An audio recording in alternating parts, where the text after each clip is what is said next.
Welcome back to Infidelity Tales Lab. We're incredibly grateful for your support. Before we begin today's tale, tell us, which city or country are you joining us from? We love connecting with our global audience. Now let's dive into today's story. Chapter 1. Bitter Grounds.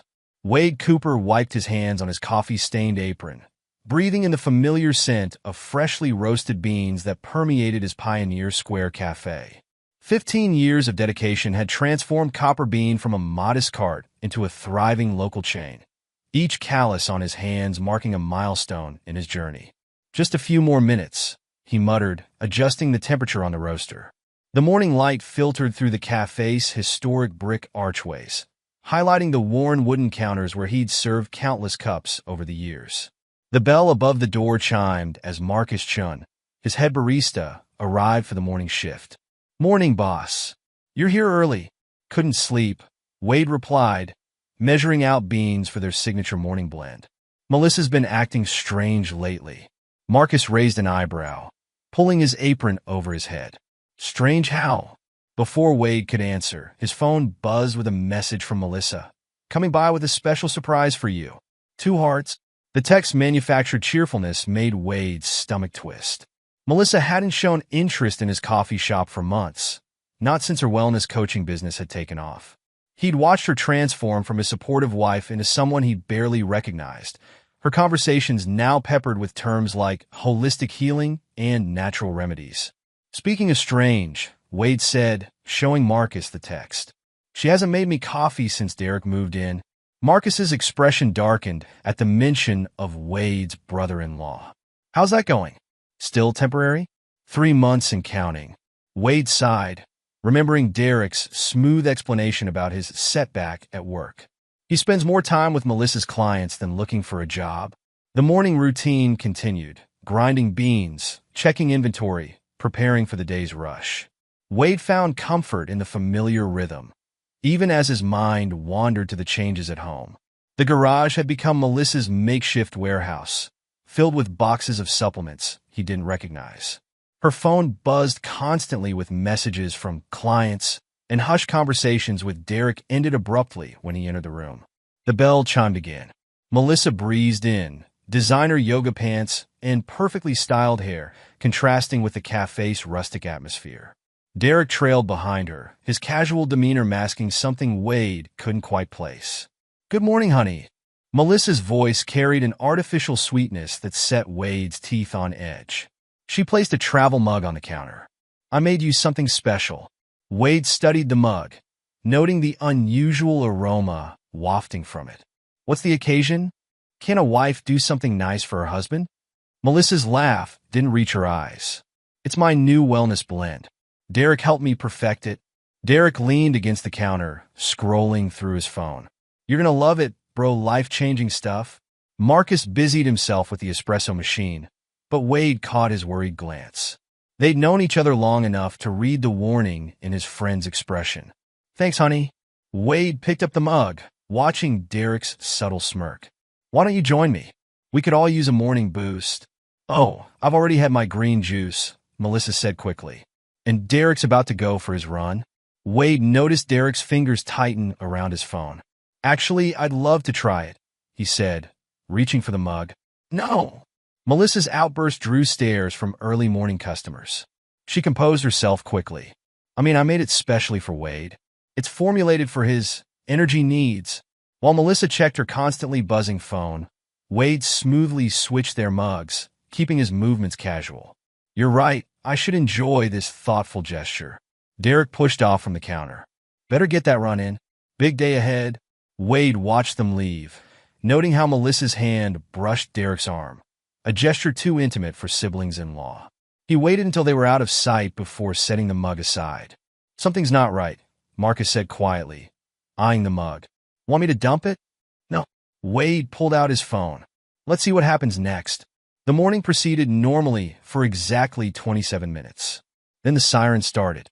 The news alert came through Marcus's phone first. Medical emergency in Pioneer Square. Male jogger collapsed during morning run.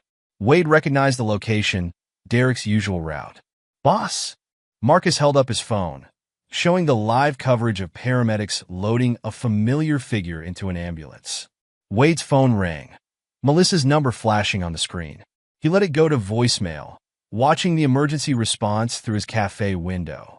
Swedish Medical Center was only minutes away. The ambulance's urgency suggested something severe.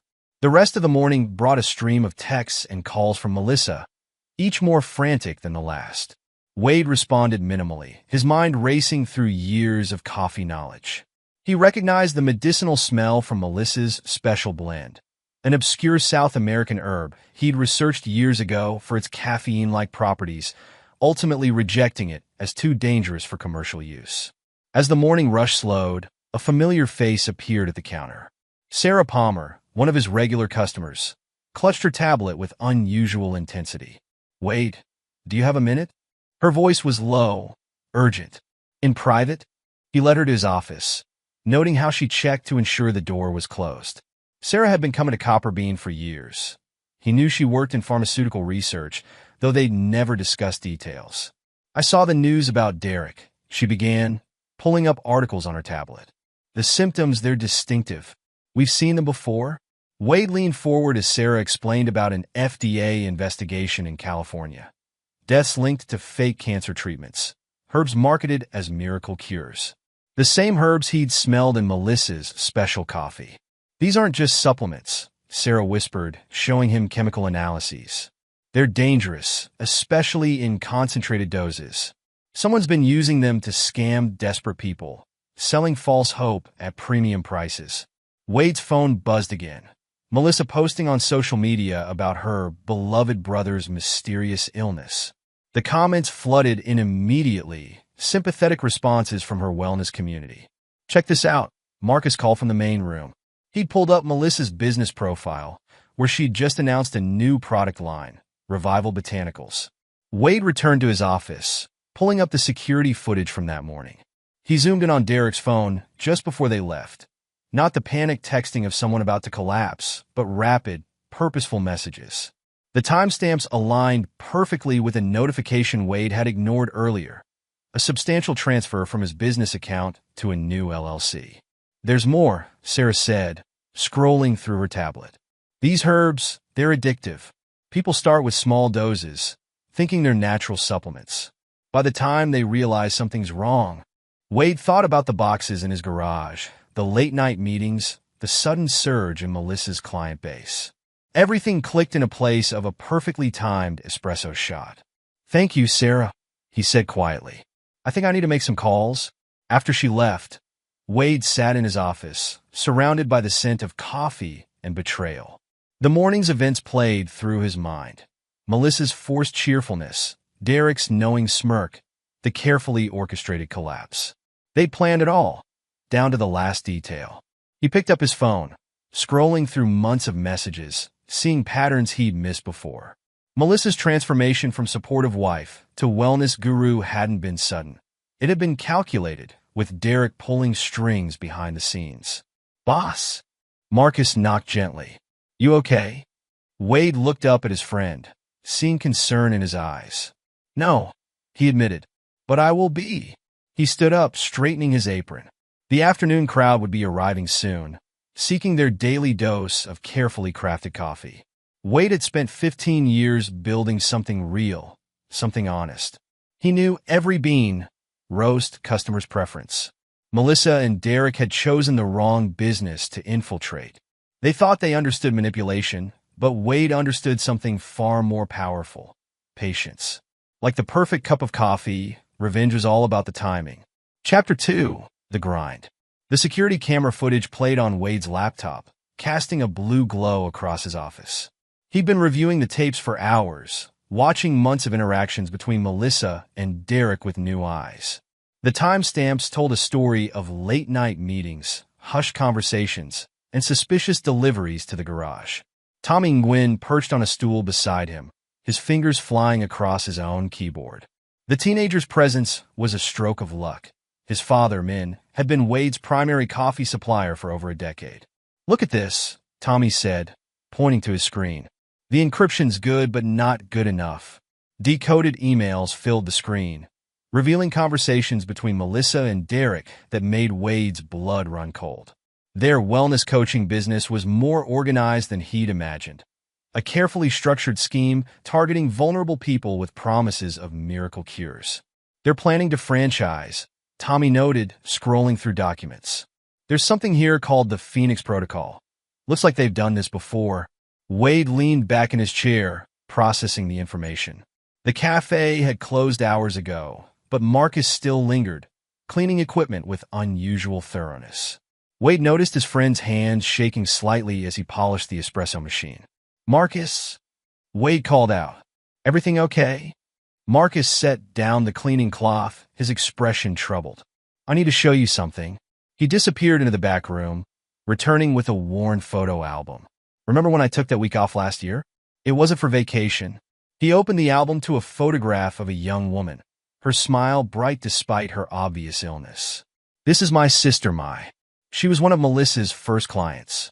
Wade felt his stomach drop as Marcus continued. "It was in Phoenix under a different name. Mai had stage 2 breast cancer. Melissa, she called herself Michelle back then, convinced her to try alternative treatments instead of chemotherapy." The photo album trembled in Marcus's hands.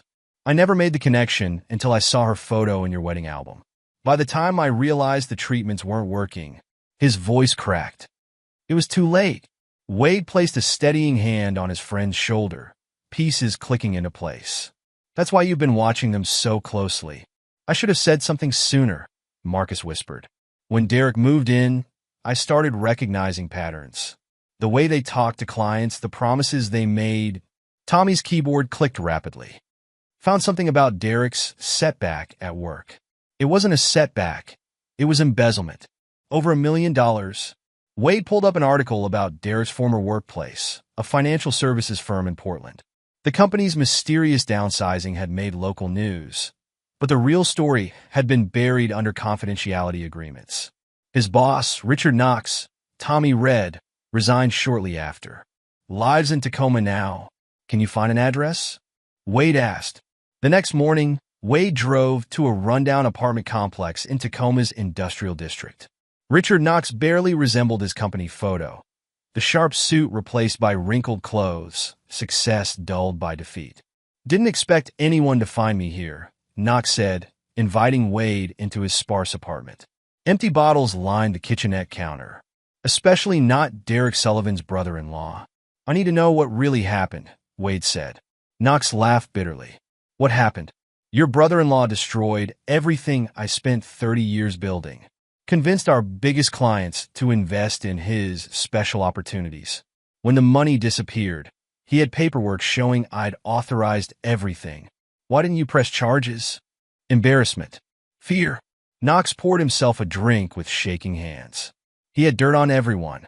Personal stuff, family secrets. Said if I went public, he'd destroy more than just my career. Wade drove back to Seattle, his mind racing. The special coffee incident wasn't just about him. It was part of a larger pattern. He pulled into a pharmacy parking lot, calling Sarah Palmer. "Those herbs they're using," he said when she answered. "Could they build up a tolerance with regular exposure?" "Theoretically, yes," Sarah replied. "Small doses over time might wait." "Have you been exposed?" Wade thought about months of strange-tasting coffee samples Melissa had asked him to try. His habit of testing new blends with customers had unknowingly saved his life, diluting what should have been a fatal dose. Back at Copper Bean, Tommy had more discoveries. "They've been planning this for months," he said, showing Wade financial records. "Small transfers building up to something bigger." The day Derek collapsed, they registered 3 new LLCs. Wade's phone buzzed. Another social media update from Melissa about Derek's recovery. Her posts had gained thousands of followers, each sympathetic comment boosting her wellness coaching profile. "She's using this," Marcus observed, scrolling through the responses. "Every post brings in new clients." Wade watched his wife's perfectly curated online presence, seeing the manipulation behind each carefully worded update. Melissa and Derek had orchestrated everything, from the poisoning attempt to the public collapse, building their brand on manufactured tragedy. The betrayal ran deeper than he'd imagined. They hadn't just tried to kill him. They planned to use his death to launch their national expansion. His life insurance policy, Copper Bean's assets, even his customer base would have fueled their scheme. "What are you going to do?" Marcus asked quietly. Wade looked around his cafe, at the business he'd built through years of honest work. The morning light caught the copper fixtures he'd installed himself, highlighting the care in every detail. "First," he said, "we gather evidence.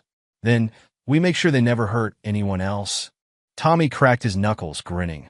"I can help with that. Dad always says the best coffee takes time to brew." Wade nodded, a plan forming in his mind. Melissa and Derek thought they understood deception, but they'd never faced someone with nothing left to lose. They'd tried to use his passion against him.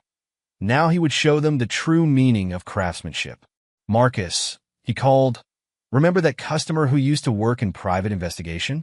Ruby Martinez? She still comes in for her afternoon Americano. Call her. Tell her I need her expertise." Wade turned to Tommy. "Keep digging. I want to know everything about their operation. Past, present, and future plans." The cafe's espresso machine hissed, a sound that had always reminded Wade of a snake's warning. How fitting, he thought, watching another of Melissa's perfectly staged social media posts appear on his phone. They'd chosen coffee as their weapon, not knowing it was his armor. Every cup he'd served, every bean he'd roasted, had taught him patience. Now, that patience would become their undoing. Chapter 3. Fresh Pour. The Portland Wellness Retreat brochure lay open on Wade's desk, its glossy pages promising transformation and healing.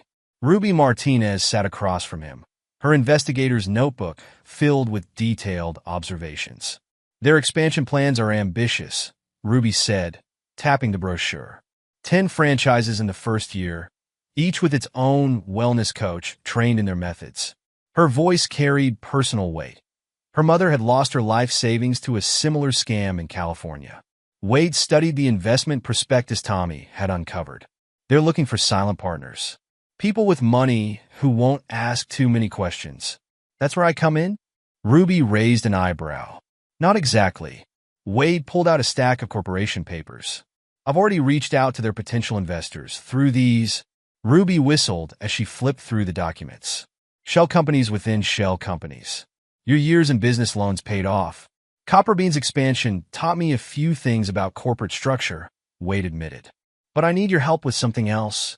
He explained his plan while Ruby took notes, her professional mask slipping to reveal genuine admiration. "This is personal for you," she observed. "It's personal for all of us," Wade replied, thinking of Marcus's sister, Ruby's mother, and countless others who'd fallen victim to similar schemes. The cafe door chimed, announcing an unexpected visitor. Grace Sullivan, Derek's college sweetheart, clutched a worn leather briefcase as she approached the counter. "Mr. Cooper?"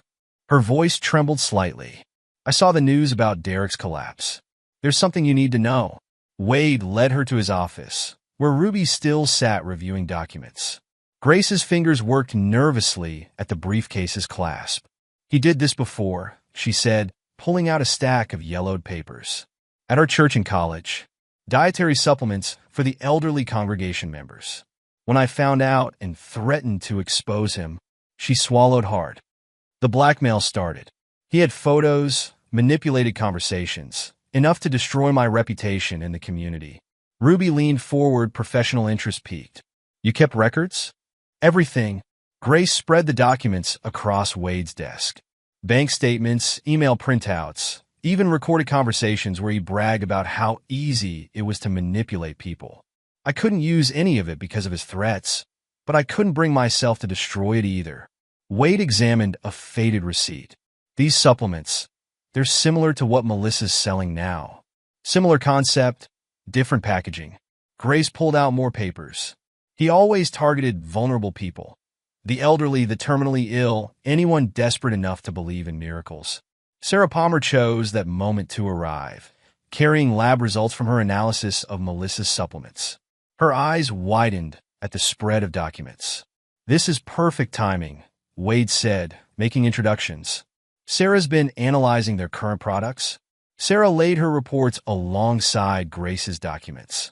"The herbs they're using aren't just dangerous, they're addictive.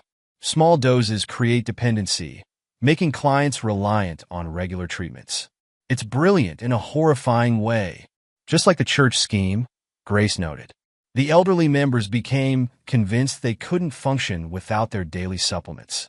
Ruby photographed everything, her trained, eye-catching crucial details.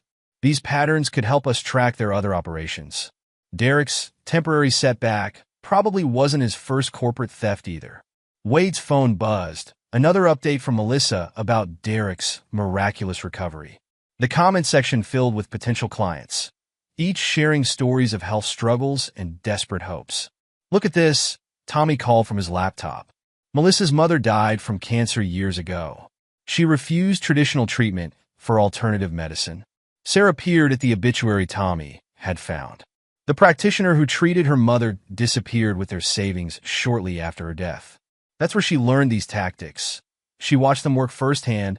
She's not just copying the scam, Ruby realized. She's perfected it.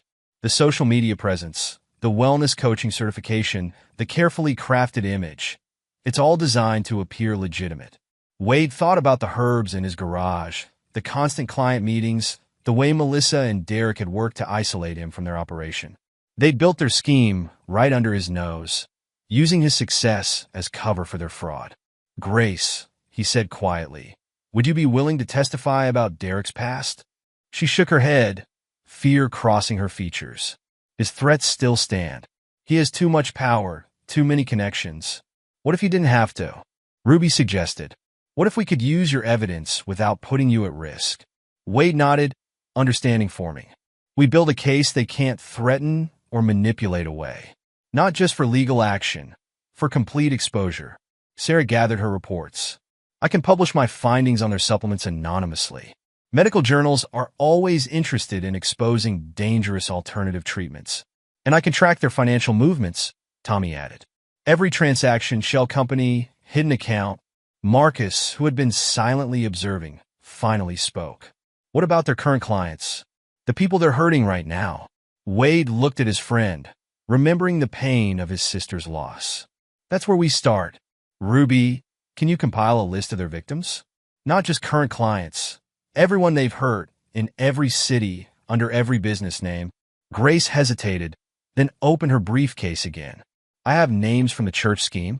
People who lost their savings but were too ashamed to come forward.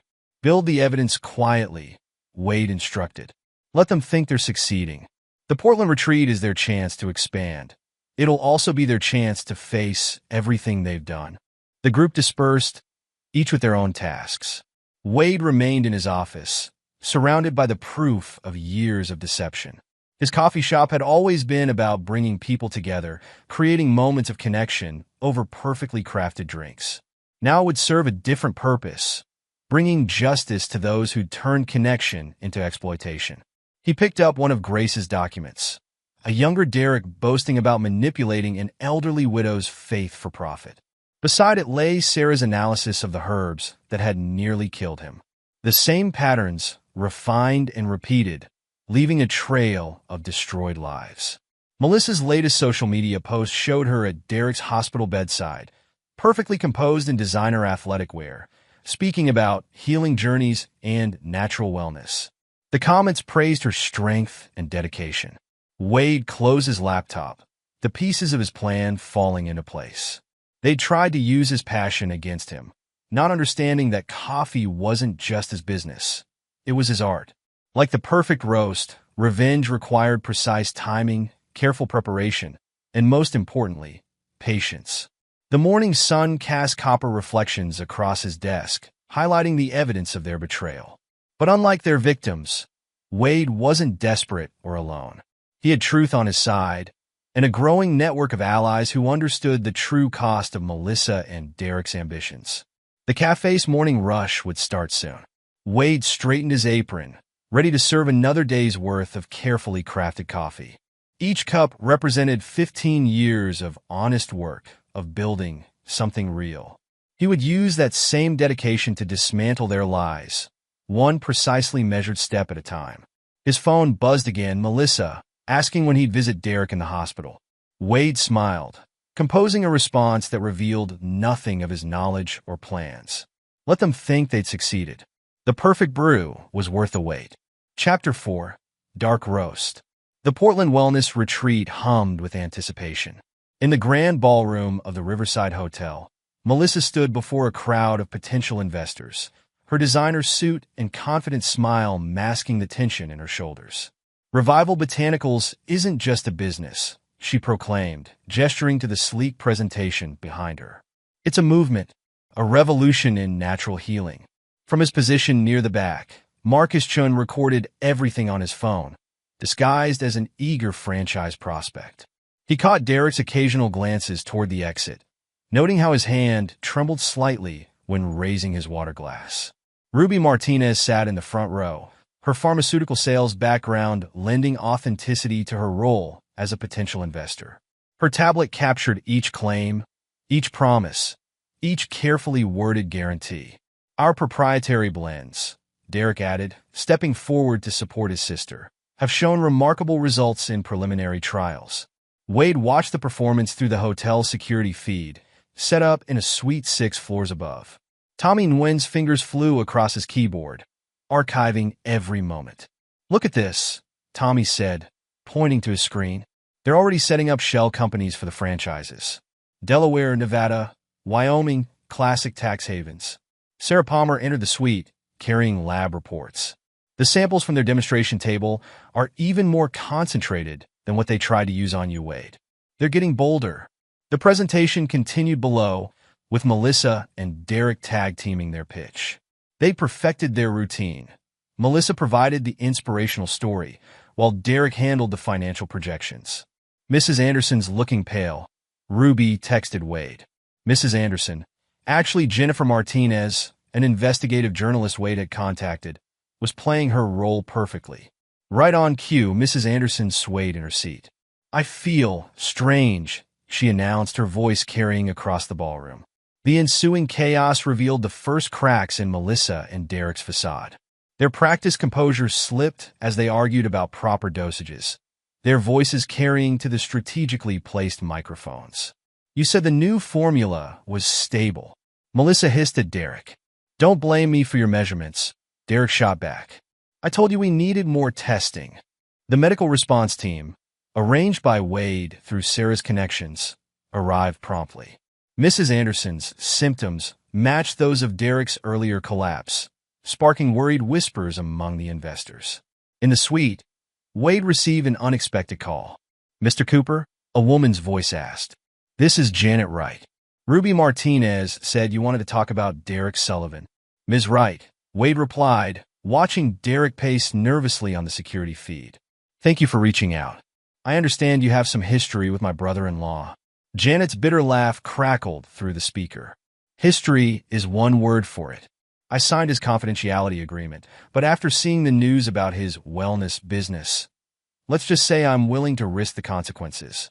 As Janet shared her story, Wade signaled Tommy to record everything. Derek's ex-wife painted a familiar picture: manipulation, gaslighting, stolen money, and ruined lives. "He used my nursing credentials," Janet revealed. "Set up fake consultations, claimed I'd validated his treatments. By the time I realized what was happening, he'd already moved on to his next scheme." The afternoon sessions resumed with decreased attendance. Wade's planted victims, carefully selected through Ruby's investigation, took their positions throughout the crowd. Each one triggered visible reactions from Melissa and Derek. A flinch here, a double take there. "The woman in the blue blazer," Marcus texted. Derek recognized her. "He's sweating?" Wade checked the roster. Patricia Chun, no relation to Marcus, had lost her retirement fund to one of Derek's investment schemes in Phoenix. She'd been too ashamed to press charges, but now she sat in the front row, taking detailed notes. Tommy's surveillance caught Melissa making frantic phone calls during breaks. "She's trying to access their emergency accounts," he reported. "But I've flagged all their known finances. Any large transactions will trigger automatic alerts." The real surprise came when Wade discovered Melissa's secret recordings. Through Tommy's digital forensics, they found dozens of edited conversations stored in cloud accounts. "She's been planning this for months," Tommy said, playing clips where Wade's words had been carefully spliced to sound threatening. "Building a defense in case you ever caught on." Can you access everything? Wade asked. Tommy grinned. Already done? And look what else I found, their original recordings. The ones showing their real conversations about your accident. The day sessions wrapped up with Derek drinking heavily at the hotel bar, while Melissa obsessively checked her phone. Their perfectly choreographed performance had developed noticeable flaws. In Wade's suite, his team gathered to review their progress. Sarah's lab analysis had confirmed the dangerous additives in their supplements. Ruby's background checks had revealed more victims willing to come forward. Marcus's recordings provided evidence of their fraudulent claims. Tomorrow's the big investment pitch, Ruby reminded them. Are we ready? Wade looked at his assembled allies, each one driven by their own experience with Melissa and Derek's manipulation. They think they're presenting to potential partners, he said. Instead, they'll face everyone they've tried to silence. The hotel lobby buzzed with attendees discussing the day's events. Melissa maintained her composed smile, but her knuckles whitened around her phone as another investment group canceled their meeting. Derek's smooth charm had taken on a desperate edge as he tried to salvage their relationships. Wade watched it all through the security feeds, remembering the morning Melissa had tried to poison him. They thought him an easy target, not realizing they'd chosen the wrong person to betray. Like the perfect roast, revenge required precise timing and careful attention to detail. One more thing, Tommy called, pointing to the screen. You need to see these emails from their cloud storage. The messages revealed conversations about Wade's planned accident, discussing dosages and timing with clinical detachment. More disturbing were their plans for using his death to launch their national expansion, his life insurance payout already allocated to new ventures. Keep monitoring everything, Wade instructed his team. Tomorrow, we show them exactly who they're dealing with. Chapter 5, Pressure Build. The second day of the retreat brought new tensions. Melissa paced the conference room before her morning presentation, her usual poise disrupted by notifications on her phone. Anonymous donations had appeared in Cancer Research Foundation accounts, donations matching exact amounts from her client records. This is impossible, she muttered, scrolling through the transaction details Ruby had carefully orchestrated. Derek, we need to talk. Now. In the hotel's coffee shop, Derek nursed a hangover while attempting to placate increasingly skeptical investors. His practice charm faltered as questions grew more pointed. These financial projections, a silver-haired investor said, tapping the proposal, they seem optimistic given the FDA's recent interest in alternative treatments. Sarah Palmer's medical journal submission, fast-tracked through her professional network, had landed with perfect timing. The study detailed the dangers of specific herb combinations, matching Revival Botanicals' proprietary blend without naming them directly. Pure coincidence, Derek assured the group, his smile strained. Our formulations are completely different. Wade monitored the situation from his command center, where Tommy tracked their digital panic.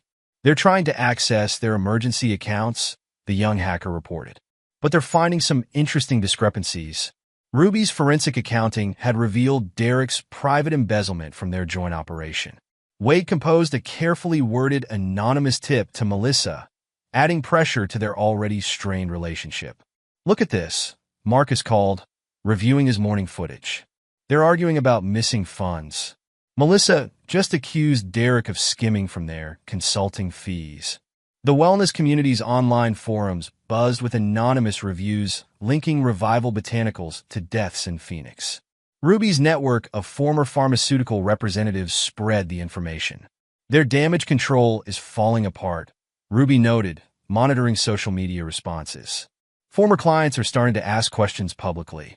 Melissa's afternoon presentation showed cracks in her composed facade. Her hands shook slightly as she discussed their expansion plans, her responses to questions becoming increasingly defensive. Our success rate speaks for itself, she insisted, avoiding specific statistics. Our clients experience remarkable transformations. Like my chun, Marcus's question from the audience struck like a thunderbolt. My sister followed your protocol in Phoenix. She died believing in your promises. The room fell silent. Melissa's practiced smile froze as she recognized Marcus, not as Wade's barista, but as the brother of a victim she'd tried to forget. That That was a different situation, she stammered. Each case is unique. Derek stepped in, attempting to redirect the conversation, but the damage was done. Investors exchanged concerned glances. Phones appeared as people began researching Phoenix wellness scandals. In the back of the room, Sarah Palmer distributed copies of her published study to key industry figures. The scientific evidence, combined with Marcus's emotional testimony, created a devastating 1-2 punch. Tommy's surveillance caught Derek making frantic calls during the next break. He's trying to access offshore accounts, the young hacker reported. But they're finding some unexpected restrictions. Wade had anticipated this move. His corporate banking experience had helped him place subtle barriers around their emergency funds, each attempted access revealing more suspicious patterns to financial regulators. Their last 5 transfers were flagged for review, Ruby confirmed, checking her banking contacts. The compliance departments are asking questions they can't answer. Melissa's social media presence, usually carefully curated, showed signs of strain. Her posts about the retreat's success competed with growing online discussions about wellness industry fraud. The hashtag we created is trending, Tommy reported. Hashtag Wellness Scam Watch. It's being picked up by health advocacy groups. Wade received updates from his planted investors throughout the day. Each one reported increasing desperation in private meetings, with Derek's sales pitch becoming more aggressive and Melissa's promises more extravagant. They offered me exclusive territory rights, one investor messaged. At a suspicious discount. Derek suggested some creative financing options, another reported. When I mentioned regulatory compliance, he changed the subject. The pressure peaked during the evening networking session. Derek, drinking heavily at the hotel bar, began arguing loudly with Melissa about their dwindling options. You said this was foolproof, he slurred, gesturing with his glass. Now we're hemorrhaging investors because you can't keep your story straight. Me? Melissa hissed, grabbing his arm. Who's been stealing from our operations account? Did you think I wouldn't notice? Ruby recorded their argument discreetly, while Marcus maintained his cover by discussing franchise opportunities with rattled potential partners. I'm hearing similar stories from other wellness retreats, Sarah added, her medical credentials lending weight to the growing concerns. These supplement combinations are raising serious red flags in the research community. Wade's team gathered again that evening, reviewing their progress. The pressure campaign had exceeded expectations, revealing vulnerabilities in Melissa and Derek's partnership. Their whole operation depends on maintaining a perfect image, Ruby observed. Once that cracks, it's already cracking, Marcus said, playing back footage of Derek's increasingly erratic behavior. The question is, what's their breaking point? Wade studied the security feeds, showing Melissa and Derek retreating to their respective rooms, their confident facades crumbling in private. Tomorrow, he said, we show them exactly what it feels like to lose everything they've built on lies. The pieces were in place. Like a perfectly timed pour over premium beans, each element would contribute to the final result. Wade thought about his years building Copperbean, creating something real and valuable. Melissa and Derek had tried to destroy that. Now they would understand the true cost of betrayal. Chapter 6, Temperature Spike. The retreat's final day dawned with an unexpected arrival.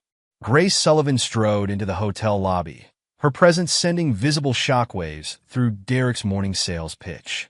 You can't be here, Derek hissed, abandoning his investors mid-sentence. We had an agreement. Agreements change, Grace replied, her voice carrying to Ruby's strategically placed microphones. Like when you use people's life savings to fund your schemes.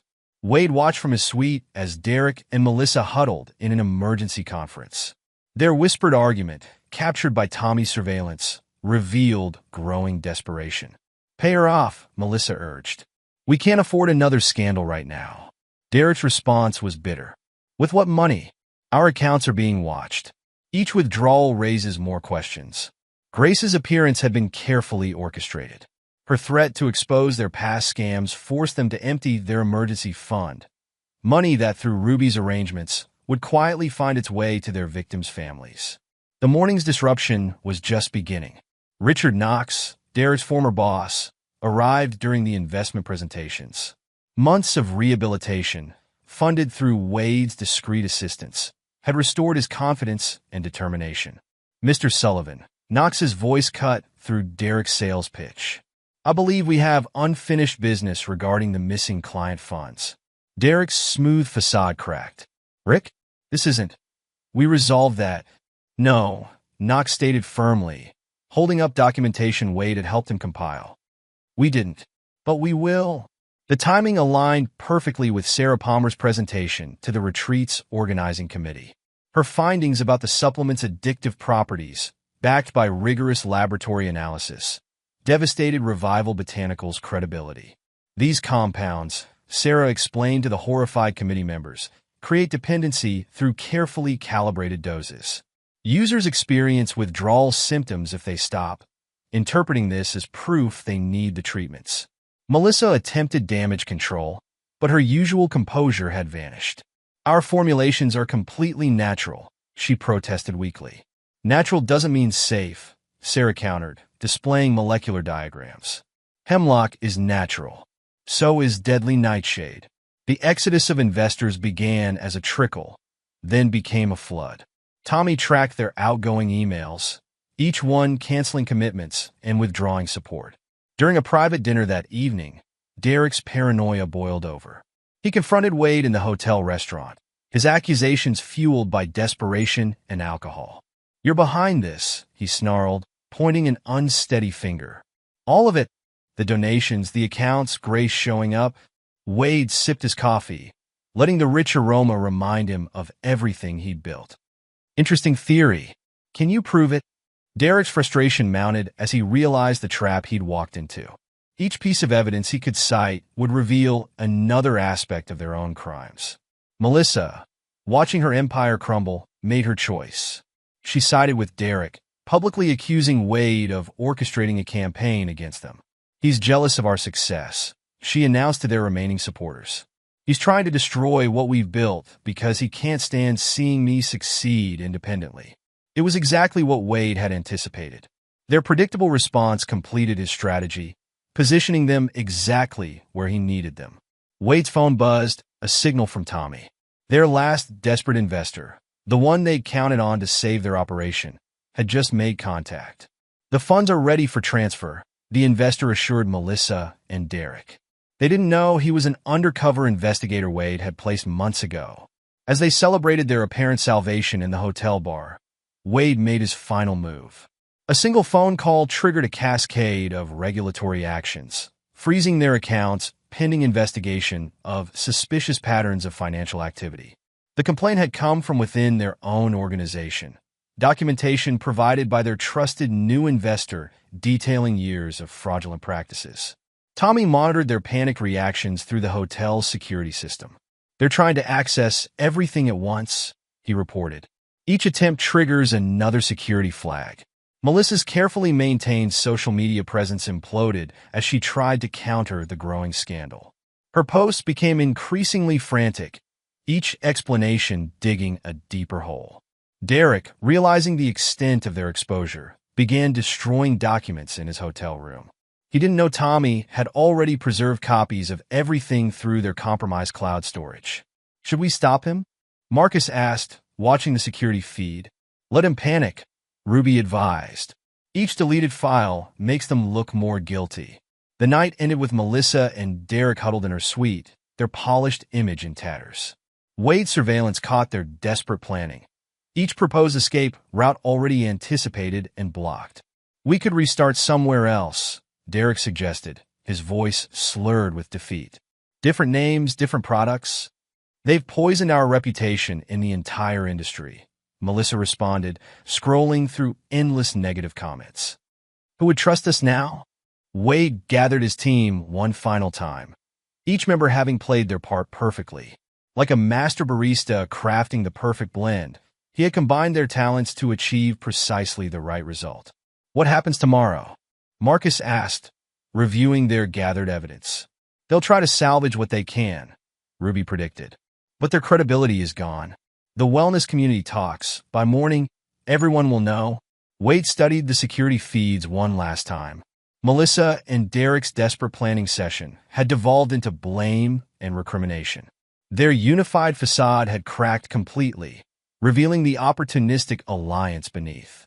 Sarah Palmer's report had spread through the retreat's professional network, prompting concerned messages from wellness industry leaders. The scientific evidence of their supplements' addictive properties couldn't be explained away with smooth talk and marketing spin. Their last investor just pulled out, Tommy reported, monitoring their email traffic.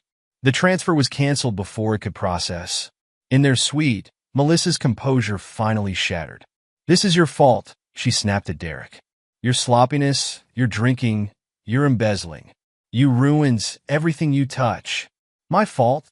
Derek's bitter laugh carried through the surveillance feed. "Who came up with the formula? Who insisted we could handle bigger doses? Your ambition made you sloppy, sister dear." Wade watched their alliance dissolve, remembering the morning they'd tried to poison him. They'd thought themselves clever, not realizing they'd targeted someone who understood the true meaning of patience and precision.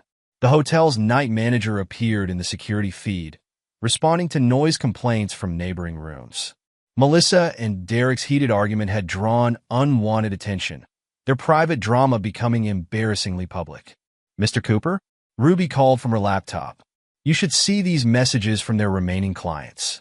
They're demanding refunds, threatening legal action. The whole network is imploding." The Wellness Retreat's organizing committee had called an emergency meeting, discussing the implications of Sarah's revelations. Their reputation was at stake. Hosting an event where fraudulent supplements were promoted could damage their standing in the industry. "They're being asked to leave," Marcus reported from the lobby. "The committee wants them gone before tomorrow's closing sessions." Wade gathered his team for a final briefing. Each member had played their role perfectly.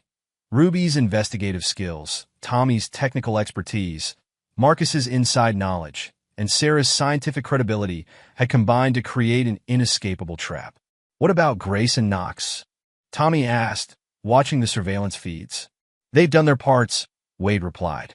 Grace's appearance forced them to deplete their emergency funds. Knox's confrontation destroyed any chance of maintaining professional credibility. The night deepened, but Wade's surveillance showed no signs of Melissa and Derek finding rest. They paced their rooms, made frantic calls, and watched their carefully constructed world crumble. In the hotel bar, Derek drank alone, his phone buzzing with increasingly panicked messages from former associates. Each notification brought news of another contact distancing themselves, another opportunity dissolving. Melissa's social media accounts, usually pristine and professional, showed signs of desperation. Her attempts to counter the growing scandal only drew more attention to their questionable practices. "Their cloud storage is being purged," Tommy noted. "But we've got everything backed up." Each deleted file makes them look more guilty. Wade thought about his years building Copperbean, the care he'd put into each blend, each roast, each customer relationship.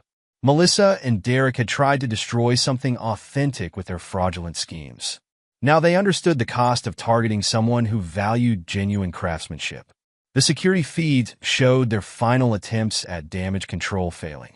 Emergency calls went unanswered. Emails bounced back unread. Their carefully cultivated network of influence dissolved in the face of mounting evidence. "Boss!" Marcus's voice carried concern. "There's something else you should see." The footage showed Melissa making one last desperate move, attempting to frame Wade for their fraud. But her edited recordings, meant to paint him as the mastermind, had already been discredited by Tommy's recovery of the original files. The night ended with Melissa and Derek's complete professional collapse. Their polished image, built on manipulation and false promises, had shattered beyond repair. In their separate rooms, they faced the reality of their situation. No allies, no resources, no escape routes. Wade's team dispersed, their missions accomplished. Like a perfectly crafted cup of coffee, each element had contributed to the final result. The pressure had built precisely as planned, revealing the true nature of those who'd thought themselves master manipulators. In his hotel room, Wade reviewed the day's events. The sight of Melissa and Derek's desperation brought no joy, only the satisfaction of seeing justice served. They had tried to use his passion against him, not understanding that true craftsmanship always overcomes deception.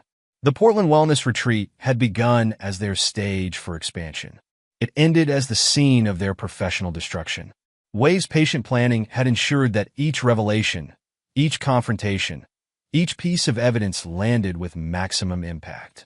Tomorrow would bring new challenges, but tonight, Wade could rest knowing that his careful preparation had yielded the perfect result. Like the finest coffee blend, revenge was best served at precisely the right temperature. Chapter 7. Full Body. Melissa stared at her laptop screen, her manicured nails clicking frantically against the keyboard. Access denied flashed across another banking portal, the fifth one that morning. Each apparent escape route led to another dead end.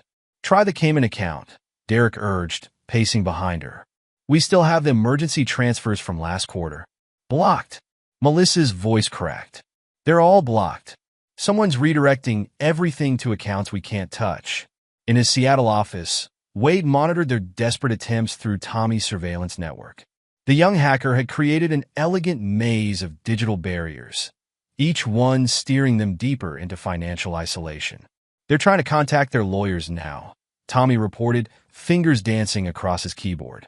But watch this. The calls connected to attorneys Wade had carefully briefed months ago. Each conversation ended the same way. Polite refusals cloaked in professional courtesy. Mr. Sullivan, given the circumstances, our firm cannot represent you at this time, one lawyer explained, his voice carrying through the surveillance feed. The potential conflicts of interest are insurmountable. Ruby entered Wade's office, carrying fresh intelligence from her network. The media campaign is ready. Each victim's story has been fact-checked and verified. We start with Marcus's sister. The first news segment aired that evening, a special report on alternative medicine fraud. Mai Chen's story, told through her brother's grief, painted a devastating picture of manipulation and false hope. She believed in them completely, Marcus said on camera, his composed demeanor making the story more powerful. By the time we realized the treatments weren't working, the cancer had spread too far. Tommy monitored social media reactions. It's spreading faster than we expected. Health advocacy groups are picking it up, sharing similar stories. Wade's phone buzzed with updates from Sarah Palmer. Her analysis of their supplements had been published in a leading medical journal, the scientific evidence providing a foundation for the growing scandal. The paper links their formula directly to 3 deaths in California, Sarah explained. The FDA is launching a formal investigation. In their hotel suite, Melissa and Derek watched their empire crumble in real time. Tommy's backdoors in their systems have preserved copies of everything: client records, financial transactions, private messages discussing dosages and effects. Delete everything, Derek demanded, his voice slurring from another bottle of overpriced bourbon. Wipe the servers clean? It's too late, Melissa whispered, staring at her phone. Look at this, someone's releasing our old emails. The ones about Wade's accident. Ruby coordinated with news outlets, ensuring each revelation built on the previous ones.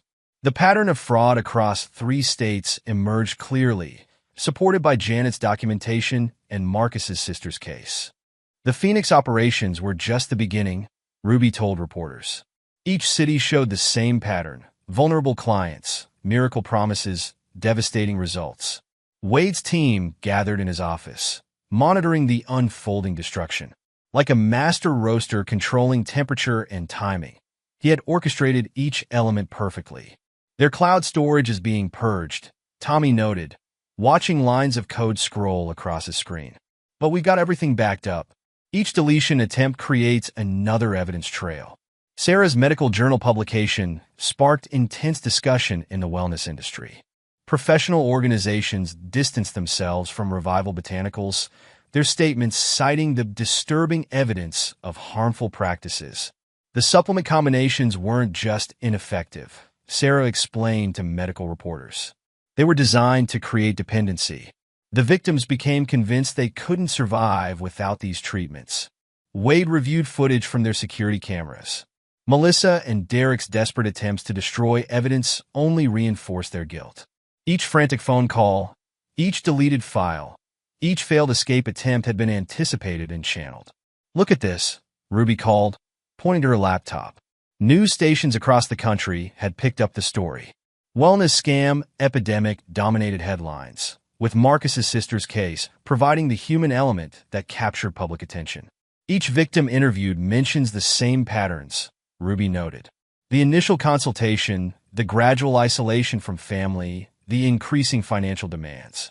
It's all documented. Tommy's cybersecurity skills proved crucial as Melissa and Derek tried to scrub their digital footprint. The backdoors he'd installed months ago ensured nothing truly disappeared. They're trying to access their encrypted files, he reported. But I've got copies of everything. Watch. They're about to find something interesting. On their screens, Melissa discovered a folder of recordings. Their own conversations about patient manipulation, carefully preserved and time-stamped. Her attempts to delete them only triggered automatic backups to secured servers. Wade's phone lit up with messages from his network of allies. Janet's documentation provided the historical framework, while current victims added contemporary details. The pattern of fraud stretched back years, each operation building on lessons learned from the previous ones. The evidence goes beyond their current scheme, Ruby explained to investigators. We've uncovered similar operations in 3 states, each ending with victims losing everything. In their increasingly frantic communications, Melissa and Derek's partnership showed fatal cracks. Their attempts to coordinate responses led to accusations and blame. This is your fault, Derek's voice carried through the surveillance feed. Your ambition, your need to expand too quickly. We should have stuck to small-scale operations. My fault? Melissa's laugh held no humor. Who embezzled for his own company? Who couldn't keep his story straight with investors? You're poison, Derek. Always have been. Wade listened to their deteriorating relationship with professional detachment. Like a perfectly timed pour over premium beans, each element contributed to the final result. The media coverage expanded, with local news stations running special reports on wellness industry fraud. Each story seemed to come from a different source, but Wade had orchestrated everything through Ruby's network. The victims deserve to be heard, Ruby told reporters. Their stories show how sophisticated these operations have become. Sarah's research paper sparked multiple investigations, effectively destroying Revival Botanical's credibility in the wellness industry. Professional organizations issued statements distancing themselves from questionable practices and dangerous formulations. Wade watched the destruction unfold from his office, surrounded by the familiar scent of coffee and justice. Each revelation, each piece of evidence, each public reaction had been carefully planned and precisely executed. Boss? Marcus appeared in the doorway. The morning news wants an interview about my story. Should I? No, Wade replied. Let the victims speak. Their voices matter more than mine. Chapter 8. Crema. The mandatory investor meeting Wade had orchestrated became the stage for final revelations. The conference room of Seattle's Grand Hotel filled with faces from Melissa and Derek's carefully cultivated social circle.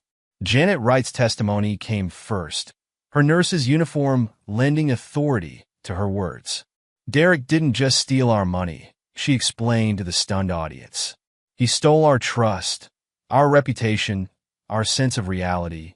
Tommy's presentation screens displayed financial records as Janet spoke, showing the systematic destruction of her career and savings. Melissa helped him, Janet continued.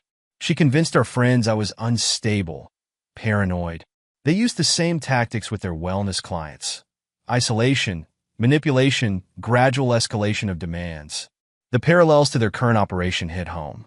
Investors exchanged uncomfortable glances, recognizing patterns from their own interactions with the siblings. Wade's surprise guest arrived during a break, the wellness practitioner who had treated Melissa's mother. The man's appearance shattered Melissa's composure. Miss Sullivan, he said, using her maiden name, your mother believed in natural healing until the end, just like your clients believe in you. Melissa's hands shook as she reached for her water glass. This is harassment. Security. No one's coming, Ruby said quietly. But perhaps you'd like to explain how you adapted his techniques? The gradual dependency, the increasing doses, the financial demands? Grace Sullivan rose next, her evidence organized in devastating chronological order. The video recordings of Derek's early schemes played on screens around the room, his younger self boasting about manipulating desperate people. He called it emotional investment. Grace explained, her voice steady. Make them believe you care. Make them depend on you. Then take everything. Derek's attempts at explanation died in his throat as his own voice filled the room. Younger, but unmistakable. These people want to be fooled. They're begging for it. Our job is to take their money before someone else does. Richard Knox presented last, his sobriety and recovered dignity lending weight to his testimony. The financial records from Derek's embezzlement formed a clear path to Revival Botanical's founding. He didn't just steal money, Knox explained. He stole people's futures, their retirements, their children's college funds. And he used that money to start this wellness scam with his sister. The evidence mounted in precise layers, like the perfect crema on an expertly pulled espresso shot. Each revelation built on the previous ones, creating an inescapable pattern of fraud and manipulation. Melissa attempted damage control, her wellness coach persona cracking under pressure. These are all misunderstandings. Our treatments have helped countless people. Like my chun, Marcus stood up from his seat near the back. My sister died believing your lies. How many others died following your protocols? Sarah Palmer's medical evidence appeared on the screens. Chemical analyses, addiction patterns, documented deaths. The scientific data supported each victim's story, creating a comprehensive picture of deliberate harm. The supplements were designed to create dependency, Sarah explained. Users experienced withdrawal symptoms if they stopped, interpreting this as proof they needed the treatments to survive. Derek, drinking heavily at the conference room bar, made a final attempt at manipulation. This is a coordinated attack on alternative medicine. Big Pharma wants to destroy natural healing. No, Sarah interrupted. This is about science and evidence. Your formulations weren't just ineffective. They were deliberately harmful. Wade watched from the hotel's security office as his gathered evidence demolished their credibility. Like the perfect coffee blend, each element added its own essential note to the final result. Their last potential escape route is ready, Ruby reported. The safe house is fully monitored. And the private airfield? Wade asked. News crews are standing by. They think they're getting an exclusive on corporate fraud. They don't know exactly what's coming. The meeting ended with Melissa and Derek's complete social destruction. Their carefully cultivated image lay in ruins, exposed by the very people they'd tried to silence. What do we do now? Derek demanded as they huddled in a corner. There has to be a way out. Melissa's phone buzzed with a message, apparently from a sympathetic investor offering sanctuary. In reality, another piece of Wade's trap sliding into place. I have a contact, she said, hope coloring her voice. Someone who can help us disappear for a while. Wade listened to their planning through Tommy's surveillance. Like a master barista anticipating customer needs, he had prepared for their desperate final moves. They're taking the bait, Tommy reported. Heading to the safe house now. Good, Wade replied. Let them think they've found an escape. The real show's about to begin. Chapter 9. The Perfect Cup. The safe house sat on the outskirts of Seattle, its ordinary appearance masking Wade's careful preparations. Tommy's surveillance equipment captured Melissa and Derek's arrival, their relief at finding apparent sanctuary visible on the security feeds. We just need to lay low, Derek said, dropping his bag in the living room. Wait for things to blow over. The contact said a private plane's waiting at Miller Airport, Melissa added, checking her phone. We can be gone before anyone realizes. In his command center at Copperbean, Wade watched their false sense of security bloom. Tommy's fingers flew across his keyboard, activating hidden microphones and cameras. Broadcasting now, Tommy confirmed. Their remaining supporters are seeing everything. Melissa and Derek's desperate planning session streamed live to selected viewers, investors, wellness community leaders, and industry contacts who hadn't yet abandoned them. We'll start fresh somewhere else, Derek slurred, pouring another drink. Different names, different products. These idiots never learn. Keep recording, Wade instructed. Let them reveal themselves. The siblings' conversation exposed the depth of their contempt for their victims. Each dismissive comment, each joke about desperate clients, each plan for future scams streamed directly to their remaining defenders. The terminal patients were easiest. Melissa laughed bitterly. So desperate for hope, they'd believe anything. Remember that woman in Phoenix? My chun, Derek replied. Now her brother's causing problems. Should have finished that family off properly. Marcus, watching the feed, gripped his coffee cup tightly.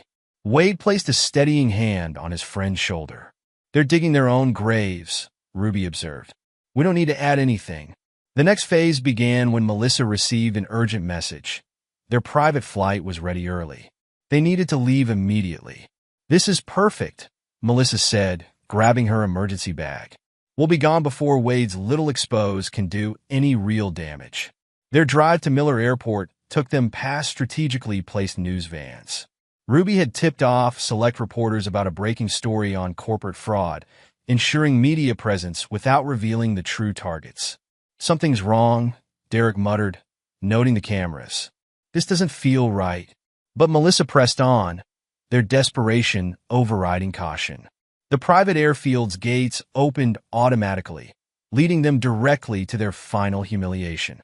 Camera lights blazed as they stepped out of their car. Reporters surged forward, their questions revealing complete knowledge of the siblings' crimes. Ms. Sullivan, did you intentionally formulate addictive supplements? Mr. Sullivan, how many victims lost their life savings to your schemes? What do you say to my Chin's family? Their panic flight was broadcast live across multiple networks. Tommy's leaked emails appeared on news tickers, showing their gleeful discussions about manipulating terminal patients. The timing's perfect, Ruby noted, watching the coverage. Morning shows, prime viewing hours, maximum exposure. Wade had arranged for their victim stories to break simultaneously across all major outlets. The coverage painted a devastating picture of systematic fraud and exploitation. Wellness warriors or deadly deceivers scrolled across screens nationwide. The Coffee King's revenge, justice served hot. Inside the toxic siblings' web of lies, social media exploded with Tommy's released evidence.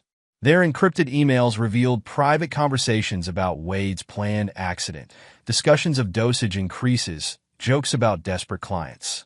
Public opinion's already against them, Tommy reported, monitoring online reactions. This is just the final nail. Derek attempted to flee to Phoenix, his go-to escape route in past schemes. But Janet waited with a comprehensive civil suit, ready to claim his remaining assets. The paperwork's ready, Ruby confirmed. Janet's lawyers have everything they need. You won't keep a dime? Melissa, abandoned by her brother and exposed to her social circle, faced a different kind of justice. Her carefully cultivated image crumbled completely. Each attempt to restart elsewhere met with anonymous tips to local business groups. The wellness community networks are spreading the word, Sarah reported.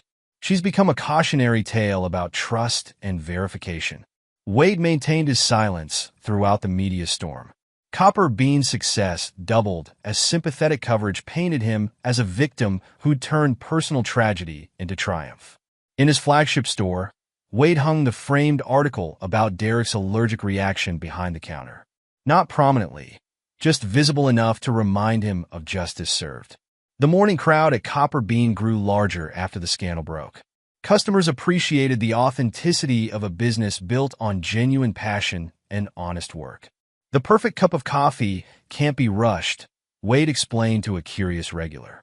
It needs the right ingredients, the right timing, the right temperature.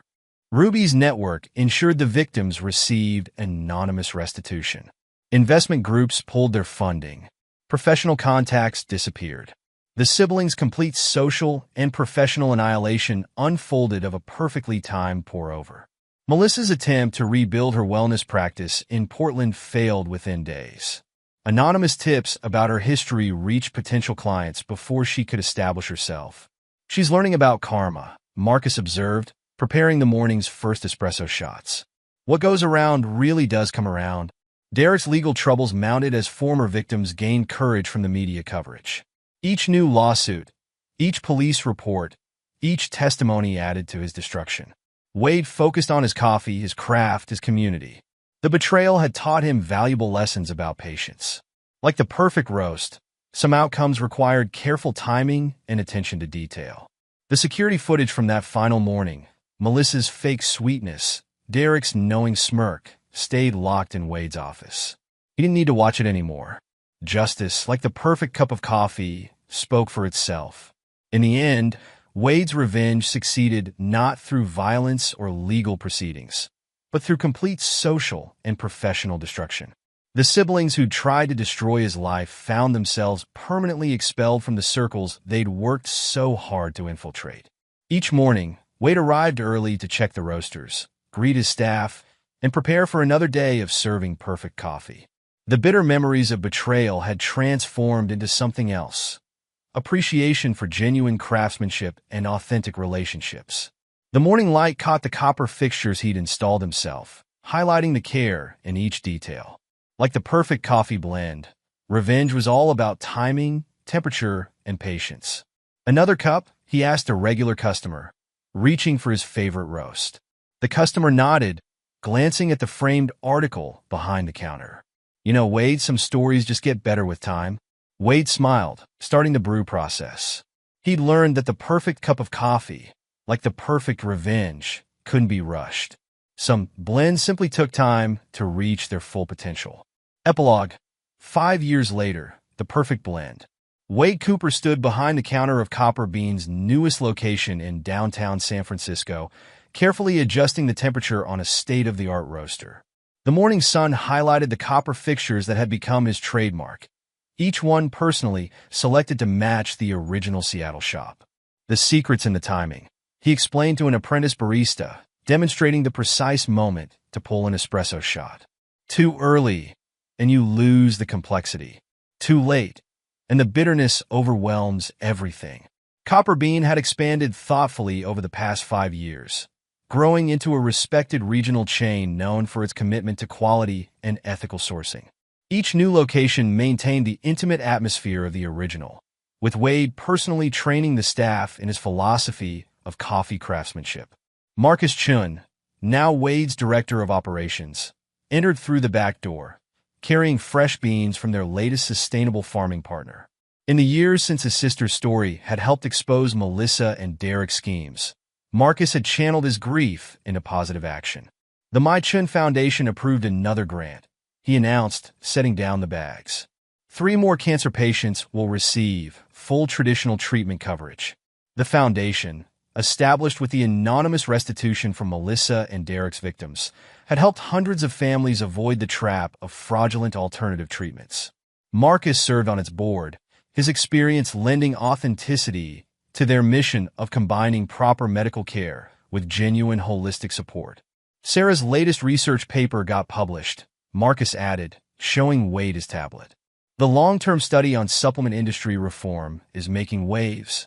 Dr. Sarah Palmer had transformed her role in exposing Revival Botanicals into a career dedicated to consumer protection. Her work with the FDA had led to stricter regulations on alternative medicine claims and mandatory testing for addictive substances and supplements. The shop's door chimed as Ruby Martinez entered, looking professional in her FBI consultant badge. After helping bring down Melissa and Derek's operation, she parlayed her private investigator skills into a specialized role tracking wellness industry fraud. "You're going to love this," she said, settling at the counter. "Remember Janet Wright, Derek's ex-wife? She just got appointed to the state medical board's ethics committee. Her experience with fraud prevention made her the perfect candidate." Wade prepared Ruby's usual drink, an Americano with an extra shot. "How's Tommy doing? Still causing trouble in Silicon Valley?" Ruby grinned. "If by trouble you mean making tech companies actually care about security, then yes. His cybersecurity firm just landed another major contract. Tommy Nguyen had turned his hacking skills legitimate, founding a successful consultancy that specialized in protecting medical records and patient data. His experience with Melissa and Derek's digital trail had shown him the importance of securing sensitive information. He's presenting at a conference next month," Ruby continued, "teaching companies how to protect themselves from the kind of schemes we uncovered. He still uses Revival Botanicals as a case study." The scandal had indeed become a cautionary tale in multiple industries. Business schools taught it in ethics classes. Medical conferences referenced it when discussing alternative medicine regulation. Law enforcement used it to train investigators in following digital money trails. Grace Sullivan had found her own path to healing. After helping expose Derek's college scams, she'd become an advocate for fraud victims, starting a support network that helped people rebuild their lives and confidence after exploitation. Grace's network just opened another chapter, Ruby reported. They're focusing on elderly victims of wellness scams. Richard Knox is helping. Turns out he's great at explaining financial fraud to seniors. Richard Knox, fully recovered from his encounter with Derek, had transformed his experience into expertise. His presentations about recognizing investment fraud helped others avoid the traps he'd fallen into. Wade's phone buzzed with a news alert. Another wellness industry scandal had broken, but this time, the regulatory systems he'd helped establish had caught it early. Sarah's research, Ruby's investigations, and Tommy's security protocols had created an effective defense against such schemes. "Did you see the latest about Melissa?" Ruby asked quietly. Wade nodded. His ex-wife's attempt to rebuild her life had followed a predictable pattern. Each time she tried to establish herself in a new city, her history surfaced through anonymous tips. The wellness community's long memory and improved communication networks ensured she couldn't harm anyone else. "Last I heard, she's working retail in Minnesota," Ruby said, under her maiden name. No social media presence, no wellness coaching, no contact with Derek. Derek's fate had been equally fitting. Janet's civil suit had stripped him of his remaining assets. Multiple fraud charges in different states had finally caught up with him. His attempts to charm his way out of trouble fell flat against the mountain of evidence Tommy had preserved. He tried to pitch a self-help book about redemption, Ruby added, rolling her eyes. No publisher would touch it. Turns out having your emails about exploiting terminal patients made public kills your credibility permanently. The morning rush began, and Wade focused on his craft. Each cup represented his philosophy: attention to detail, respect for the process, and genuine care for the result. The betrayal he'd experienced had ultimately reinforced his commitment to authenticity. A young woman approached the counter, her medical residence badge identifying her as Dr. Chen. "Uncle Marcus told me to try the house blend," she said. "He says it's the best coffee in the city." Wade recognized Mai Chen's daughter, who had chosen to honor her aunt's memory by pursuing oncology. The Mai Chen Foundation had funded her medical school education, turning tragedy into hope for future patients. "First cups on the house," Wade said, beginning his careful preparation. "Your aunt helped us make the world a little safer. We don't forget that." The foundation's work had expanded beyond direct medical assistance. They funded research into integrative medicine, legitimate collaborations between traditional and alternative treatments, properly tested and regulated. Mai's death had sparked changes that saved countless lives. Later that afternoon, Wade hosted a coffee tasting session for local food writers. His reputation had grown beyond the business world. He was now recognized as an authority on ethical sourcing and sustainable farming practices. "The key to great coffee," he explained, demonstrating his roasting technique, "is understanding that shortcuts destroy quality. Real excellence takes time, attention, and respect for the process." The writers nodded, not realizing they were hearing wisdom earned through his experience with Melissa and Derek's downfall. The siblings had tried to take shortcuts, to build success through deception rather than genuine effort. Their destruction had proven the value of authenticity. A business magazine sat on the counter, featuring Copper Bean in its annual Ethical Business Awards. The article praised Wade's commitment to sustainable practices and community involvement, noting how the company had become a model for responsible growth. The Mai Chen Foundation's logo appeared on the shop's donation box, where customers could contribute to cancer patient support programs. Marcus had turned his sister's tragedy into a force for positive change, helping other families avoid similar exploitation. Wade's security cameras still recorded daily operations, but now they represented normal business precautions rather than tools of investigation. Tommy had designed their current system, incorporating lessons learned from exposing Revival Botanical's deceptions.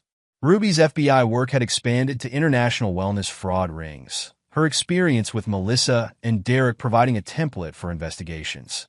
She still dropped by regularly for coffee and updates on their extended network of allies. Sarah's research had evolved into a broader examination of how desperate patients could be protected from fraudulent treatments. Her work helped shape policies that balanced alternative medicine's legitimate practices with strong consumer protections. The afternoon sun caught the framed article behind the counter, the one about Derek's allergic reaction from 5 years ago. Wade kept it as a reminder, not of revenge, but of the importance of patience. A group of business students settled at a corner table, discussing their ethics class assignment. Wade caught fragments about corporate responsibility and the true cost of fraud. His story had become a teaching tool, helping future entrepreneurs understand the value of genuine achievement. The day wound down with a visit from Grace, now a regular speaker at fraud prevention conferences. She turned her experience with Derek into expertise that helped others recognize and avoid similar manipulation. 5 years, she mused, accepting a cup of Wade's latest roast. Sometimes it feels like another lifetime. Wade nodded, understanding perfectly. The events that had revealed Melissa and Derek's true nature seemed distant now, but their lessons remained valuable. Like the perfect coffee blend, experience had transformed bitter moments into something useful and meaningful. As he prepared to close the shop, Wade reflected on how his pursuit of justice had evolved into something larger than personal revenge. The systems and safeguards created in response to Revival Botanicals' exposure protected countless potential victims. Marcus finished updating the My Chin Foundation's display near the entrance. The photo of his sister now watched over a message of hope rather than a warning about fraud. Her story had become a catalyst for positive change in both medical and business communities. Tommy's cybersecurity protocols, Sarah's research papers, Ruby's investigative techniques, and Grace's advocacy work had combined to create a lasting defense against wellness industry fraud. Their collaboration had grown into a network of professionals dedicated to protecting vulnerable people. Wade's phone buzzed with one final news alert, another fraud prevention success story. The systems they'd helped establish had caught another potential scam early, preventing the kind of damage Melissa and Derek had once inflicted so easily. Closing time, he called to his staff, beginning the careful process of shutting down the equipment.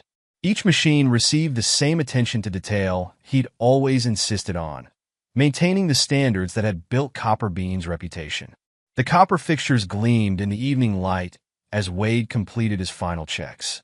5 years had transformed his business, his allies, and his understanding of justice. Like the perfect cup of coffee, life's most important lessons required time to develop their full complexity. Tomorrow would bring new customers, new challenges, and new opportunities to maintain the standards he'd always believed in. Wade